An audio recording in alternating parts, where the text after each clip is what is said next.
Bendito Padre, te damos gracias esta noche porque tú siempre tienes algo para nosotros. Eres como ese buen Padre, ese buen Rey, que de su tesoro saca cosas nuevas y viejas.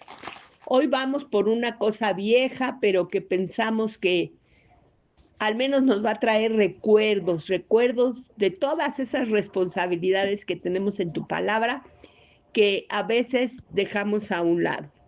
Te entregamos nuestro tiempo, nuestro corazón, nuestra mente.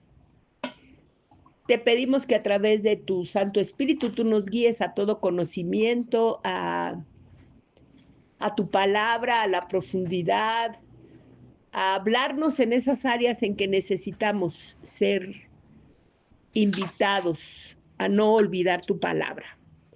Te damos gracias porque sabemos que así lo harás, pues oramos en el nombre de Cristo Jesús. Amén. Bueno, hoy vamos a hacer una rapidísima síntesis de los rudimentos de la fe. Rudimento quiere decir algo, una herramienta que son las indispensables. Digamos que en la cocina tal vez la cuchara. No podemos pensar mover una sopa, servir un caldillo, si no tenemos por lo menos una cuchara. Entonces, diríamos que eso viene siendo un rudimento, lo mínimo que necesitamos para poder hacer algo. Entonces, en estos rudimentos los encontramos en Hebreos 6, capítulo 1 y 2. En él se nos dice que ya debiéramos de haber dejado atrás esos rudimentos de la vida cristiana, pues deben ser nuestro fundamento. En eso debemos de basar nuestra vida cristiana, porque dice que no podemos construir algo si no tiene unos buenos cimientos. Se escucha por allí algo que rechina. Ahí les encargo porque va a salir en la grabación. Entonces, esto de Hebreos 1:6, capítulo 6, versículos 1 y 2, nos habla de 6 cosas elementales para la vida cristiana. La primera que se menciona es el arrepentimiento de obras muertas.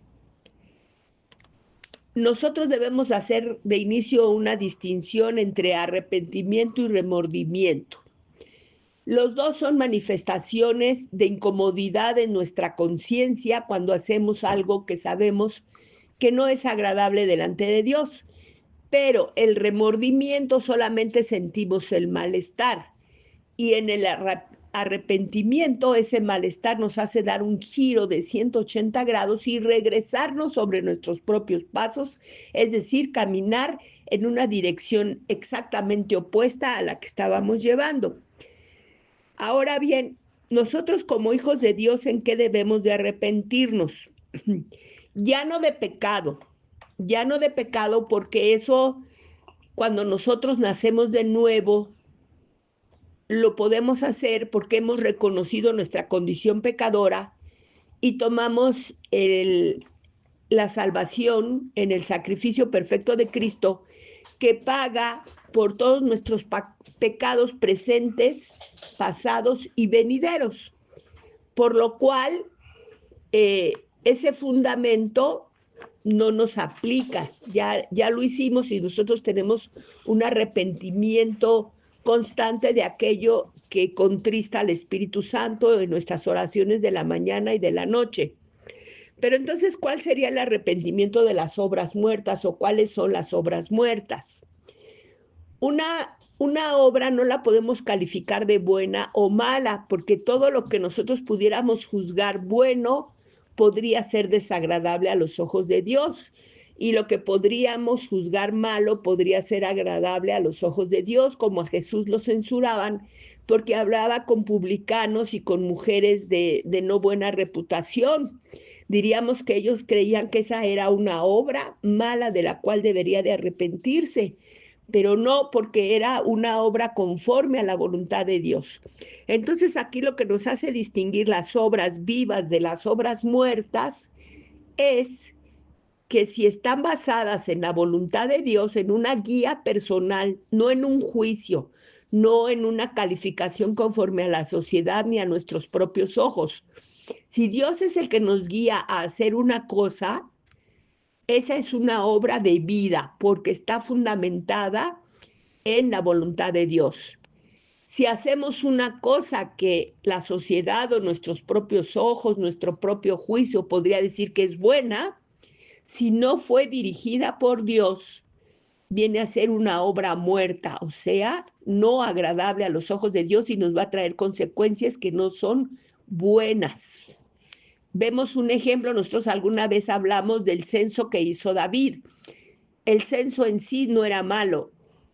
El que lo hubiera hecho sin que Dios lo hubiera dirigido, lo convirtió en una obra muerta y trajo un juicio muy duro para todo el pueblo a causa del mal actuar del rey. Entonces, eso es lo que nos va a permitir distinguir las obras muertas. El siguiente punto está la fe en Dios. Nosotros tenemos que el capítulo 11 de Hebreos se llama el capítulo de la fe. Nos haría bien leerlo y entenderemos un poco más profundamente lo que es la fe en Dios. Pero en Hebreos 11:1 nos dice que es la certeza de lo que se espera, la convicción de lo que no se ve. Así esa fe se puede aplicar a varias áreas de nuestra vida. Una aplicación de esa fe es la salvación y la explicación de ella la tenemos en Romanos 10, del 8 al 10, pero principalmente en el versículo 9. Y también otra aplicación de la fe en Dios es la que tenemos que hacer uso después de que hemos nacido de nuevo para lo largo de toda nuestra vida cristiana, que se encuentra una forma en la palabra de explicárnosla en Romanos 1:17, donde nos dice que nosotros debemos vivir por la fe.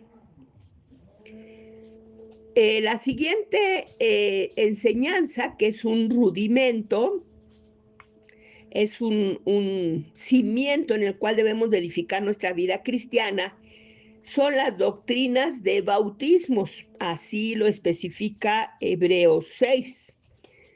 Y entonces nosotros tenemos, este es un aspecto un poquito más amplio, que tenemos que irlo fraccionando. El primer bautismo del que muchos de nosotros tenemos referencia es el que habla en los evangelios que practicaba Juan el Bautista. Él lo practicaba porque en aquel entonces las personas que no eran creyentes, no eran judíos por nacimiento, pero que decidían adoptar la fe judía, tenían que llevar a cabo 3 manifestaciones de que eso estaba llevándose a cabo. Una era que tenían que ser circuncidados, porque la mayoría de las personas que no nacían en el pueblo judío no eran circuncidadas. Entonces ellos tenían que practicarse la circuncisión como evidencia de que habían adoptado a Jehová como su Dios. El siguiente aspecto que tenían que manifestar era que tenían que participar del sistema sacrificial por el cual el pueblo de Dios se ponía de nuevo en estado de gracia delante de Dios, que era el antiguo sistema sacrificial de sacerdotes. Y por último tenían también que dar una evidencia de esa conversión por medio de un bautismo.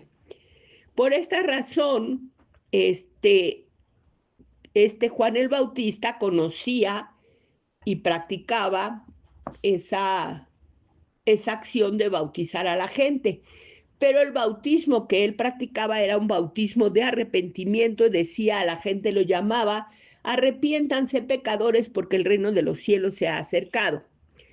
Una vez que Jesús se manifiesta en la cruz pagando por nuestros pecados, ya no tenemos necesidad de un bautismo de arrepentimiento, sino tenemos que arrepentirnos antes de nacer de nuevo.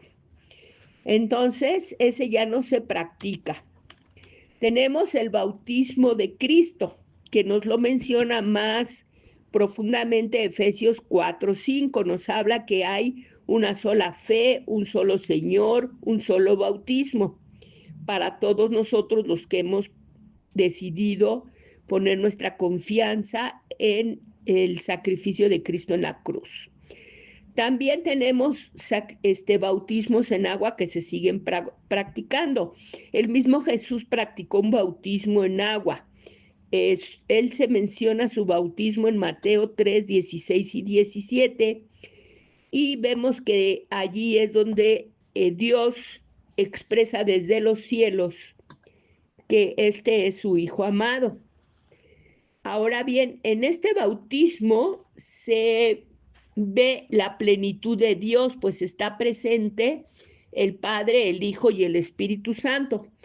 Pero este no era un bautismo para arrepentimiento, era un bautismo de identificación por medio del cual Jesús se identificaba con el hombre. Se dice, algunos estudiosos profundos de la palabra, que al momento en que los hombres entraban al bautismo como arrepentimiento para prepararse para recibir al Mesías, esa agua era símbolo de su impregnación de su estado pecaminoso. Y al momento en que Jesús, siendo perfecto en su vida sin pecado, al momento en que él se sumergió en el agua, ahí se dice que tomó una identidad con el pecado del hombre. Entonces, él dice, cuando Juan trata de impedirle que se bautice, le dice, deja, porque es necesario que se cumpla toda justicia. Entonces también Jesús lo hizo para cumplir toda justicia, para no verse en nada diferente al hombre al que él estaba identificándose. También lo hizo para darle un respaldo a Juan, que era realmente un verdadero portador de la voz de Dios. Y también deja un patrón para el bautismo que después pedirá a todos sus seguidores que lleven a cabo. Bautícenlos en el nombre del Padre, del Hijo y del Espíritu Santo, pues fueron los que estuvieron presentes en el bautismo de Jesús en las aguas. También vemos que hoy en día nosotros llevamos a cabo un bautismo en agua. No lo practicamos con niños porque creemos que cuando se practica el bautismo ya debemos tener una certeza de lo que estamos demostrando y confesando por medio de ese bautismo, que es que nosotros hemos hecho espiritualmente un reconocimiento del sacrificio de Cristo y de manera espiritual hemos reconocido que hemos muerto con Él en la cruz, ido a la sepultura y renacido en una nueva vida. Entonces, eso es la significación del bautismo, una identificación con Cristo. Así decimos que hemos sido bautizados en Cristo, bautizados en su muerte. También la muerte de Cristo se apropia por medio de la fe. En Romanos 6:7 nos dice que el que ha muerto ha sido justificado del pecado. Y también nos identifica en su resurrección. En Romanos 6:4 nos dice que somos sepultados para muerte por el bautismo, como Cristo resucitó de los muertos, nosotros también lo haremos para darle gloria al Padre y andar en una vida nueva. También se menciona que existe el bautismo del Espíritu Santo en Hebreos 2:39, anticipado en Joel 2:28. Perdón, no es Hebreos, es Hechos 2:39 y que fue anticipado en Joel 2:28. La siguiente enseñanza en cuanto a los rudimentos es la imposición de manos. La imposición de manos no es un acto cualesquiera, como pudiéramos pensar que es un acto físico de afecto o de cualquier cosa, pero no. En realidad es un acto sacerdotal, sacramental, o sea, sagrado, tiene una consecuencia espiritual.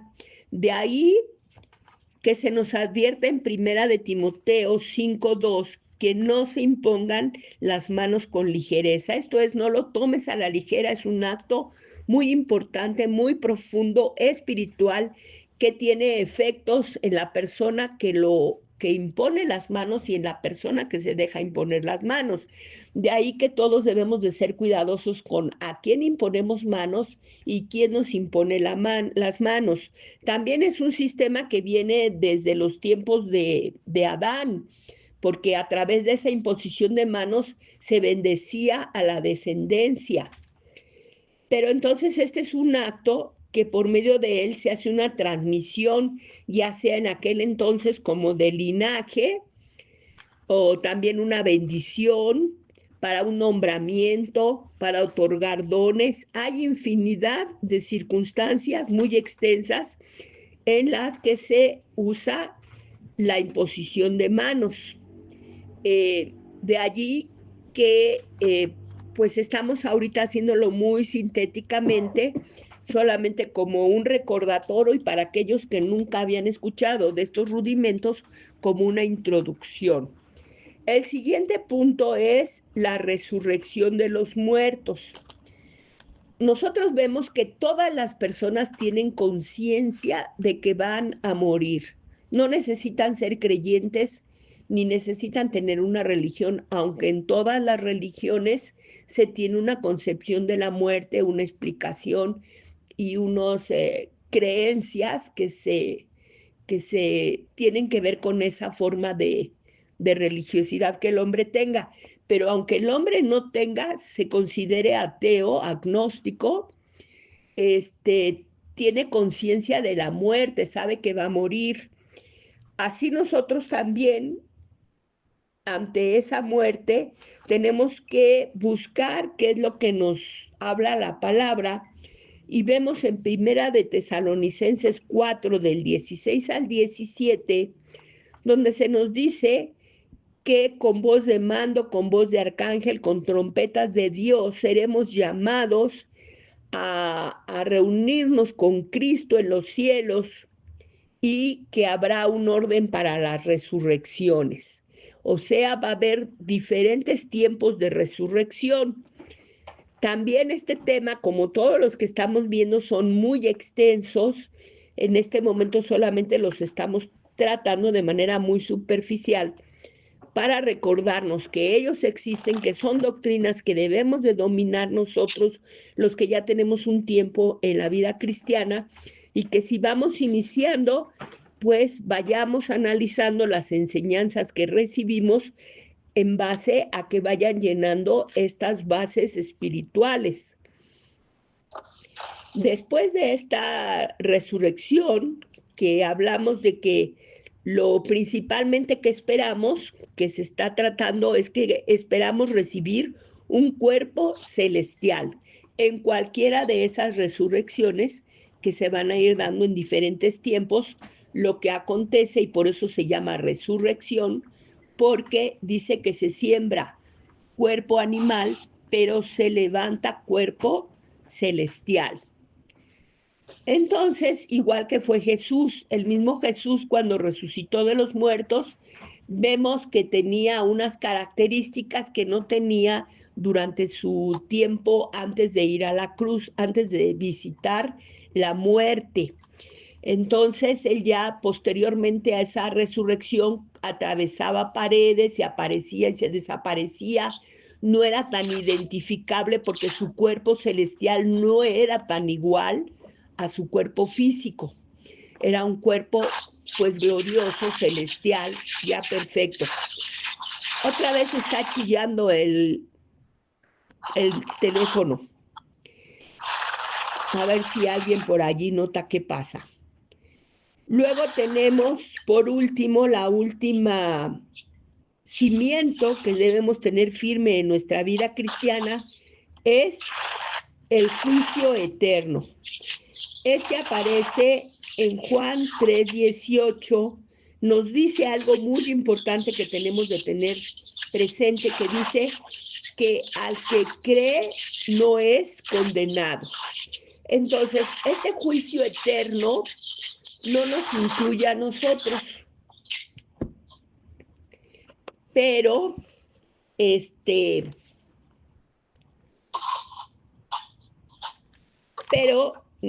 nos habla de que todo va a ser juzgado en ese juicio.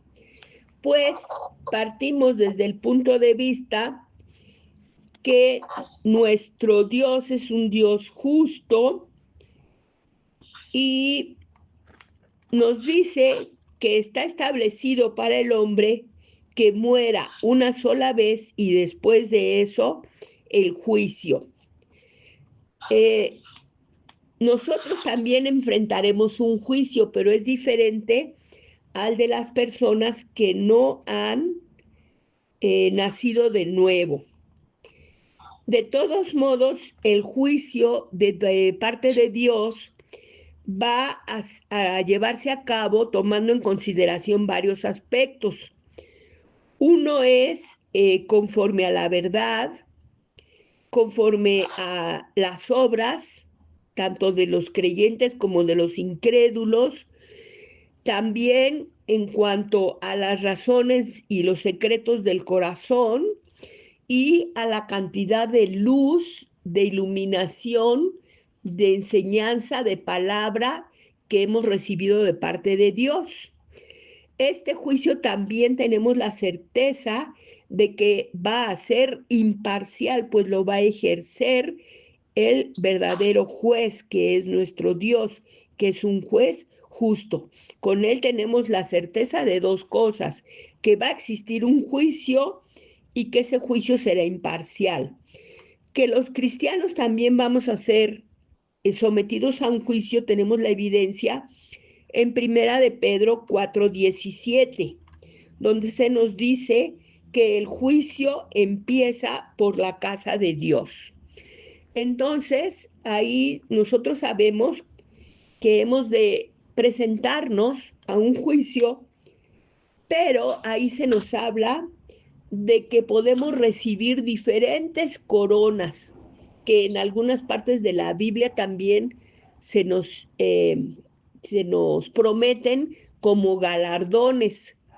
Galardones significa premios, reconocimientos, y estos galardones y reconocimientos celestiales van a ser diferentes coronas. En alguna otra ocasión, esta plática la podemos dedicar a hablar más profundamente de cada uno de estos temas, que son muy interesantes cada uno de por sí, y también en este caso pues de las coronas que esperamos como galardón.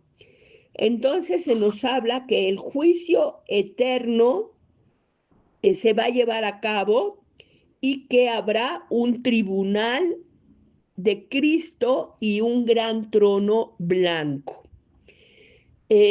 Como vuelvo a repetir, todo esto es motivo de un estudio mucho más profundo, más completo. Esos aspectos del juicio eterno también son extensos, pero es bueno que sepamos que eso existe, que eso lo debemos de conocer, de saber, que si aún no lo hacemos, pues podemos buscar aprender en esas áreas que aún no dominamos. Entonces, como síntesis nada más, vemos que en Hebreos 6, 1 y 2 se nos dice que debemos de tener los fundamentos de la doctrina de Cristo para tener unos buenos fundamentos, unos cimientos sobre los cuales edificar toda nuestra vida cristiana. Y estos son el arrepentimiento de obras muertas, la fe en Dios, la doctrina de bautismos, la imposición de manos, la resurrección de los muertos y el juicio eterno. Espero que más adelante tengamos oportunidad de volverlos a mencionar, y de momento pues solamente encomendarles que nos hagamos un escrutinio a ver qué tanto de estas doctrinas. Doctrina es una enseñanza fundamental en la vida cristiana que no debe de cambiar sin importar a qué denominación o en qué iglesia nos congreguemos o en qué país estemos o qué nivel social o cultural. Las doctrinas de Cristo son invariables para todos los nacidos de nuevo, para todos los hijos de Dios. Por lo tanto, estos 6 puntos que mencioné, que forman parte de la doctrina de Cristo, pues debemos de conocerlos profundamente. Vamos a despedirnos y con gratitud con nuestro Padre Celestial. Ay, hermoso Padre, tu palabra, estamos analizando aquí 2 versículos de tu palabra, y es tan extensa, tan profunda, Señor. Nos implicaría tantas horas de estudio, de búsqueda de respuestas, de enseñanza, dependiendo de tu Santo Espíritu, pues Él es el único que puede revelarnos toda la verdad de todos estos puntos. Y Señor, nuestra petición hoy delante de ti es que tú uses esta pequeña síntesis para hablarnos a nuestros corazones qué tan profundamente las conocemos y qué tan bien cimentadas se encuentra nuestra vida cristiana en aquello que tú ya nos has revelado en tu palabra, para que no tengamos problemas, para que nuestra vida sea realmente una edificación en la roca, que pueda resistir todo ataque. Tu palabra dice que de lluvias, de tormentas y de vientos, pero sabemos que eso es el mundo, su influencia, las maquinaciones del maligno, aún a veces mismas acometidas de tus propios hijos, que desconociendo todo esto, a veces juzgamos mal las acciones de tus hijos, de tus siervos. Señor, queremos desechar de nosotros todo juicio, crítica y murmuración, porque aquí vemos que lo que dice tu palabra, que aún el que cree que sabe, no sabe lo que sabe como lo debiera de saber. Ahí nos reconocemos todos ignorantes delante de ti, Señor, y por eso es que no debemos de juzgar nada, pues sabemos que a nuestros ojos y a nuestro juicio, con nuestra propia mentalidad, muchas cosas no las vamos a entender, pero que lo importante es que todo sea dentro de tu voluntad, guiado por ti y conforme a tu enseñanza, y que así se rija nuestra vida. Por eso te alabamos, Señor, porque no nos has dejado ni solos ni desamparados. Tenemos tu palabra, que es la que nos trae enseñanza en cada uno de esos puntos. Y también tenemos a tu Santo Espíritu, que es el que nos guía a toda la verdad, para que no nos dejemos guiar ni por enseñanza de hombre, ni por nuestro propio pensamiento, nuestro criterio, sino que en cuanto tengamos una duda en cuanto a estos puntos, vayamos a ti y a ti clamemos, para que a través de tu Santo Espíritu tú nos guíes y nos reveles. Por eso te alabamos, Señor, te damos gracias. Nos despedimos con gozo de este estudio, pues sabemos que tú nos estás hablando, tú nos estás edificando como buen alfarero que eres. Nos maravillamos siempre, Señor, aún ante estas cosas que no son llamativas, tal vez impactantes, pero que sí son muy importantes, Señor. Y sí nos maravillan y sí nos muestran nuestra propia situación, como dice tu palabra, que nos debemos ver en el espejo cara a cara, y eso es lo que nos va a hacer crecer. Gracias te damos, te alabamos, te bendecimos, te glorificamos, y sobre todo te damos las gracias en el nombre de nuestro amado Señor y Salvador Cristo Jesús.